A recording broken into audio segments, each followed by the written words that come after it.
नमस्कार, आपका स्वागत है स्पिरिचुअल रिल्म्स में, जहां हम जानेंगे कि आत्मा, चेतना क्या है और वेदों के माध्यम से इसको सरल भाषा में समझने का प्रयत्न करेंगे।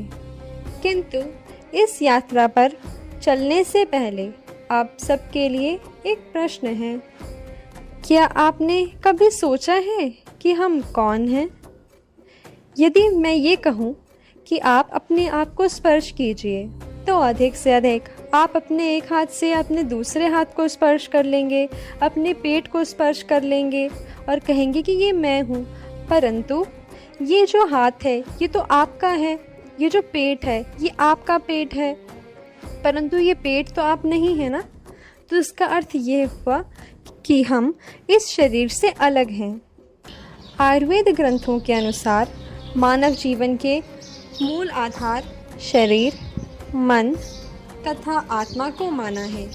शरीर केवल एक ना होकर दो प्रकार का बताया गया है।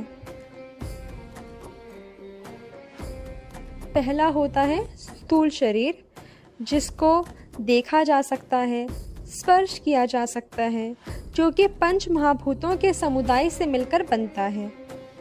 आकाश अर्थात स्पेस, वायु अर्थात एयर, अग्नि अर्थात फायर, जल अर्थात वाटर, पृथ्वी अर्थात अर्थ।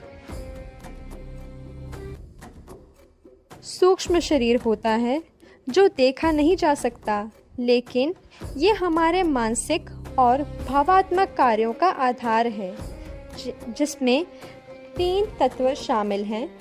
मन अर्थात माइंड, बुद्धि जिसको हम इंटेलेक्ट भी कहते हैं, अहंकार अर्थात ईगो।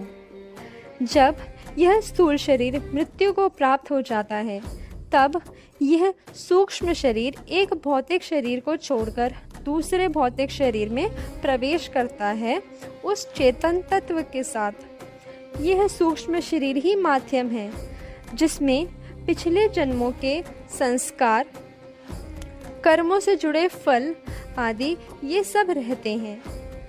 जब हम सोते हैं और स्वप्न देखते हैं, तो ये जो स्वप्न देखने का कार्य है यह भी सूक्ष्म शरीर द्वारा ही संपन्न होता है, स्थूल शरीर द्वारा नहीं।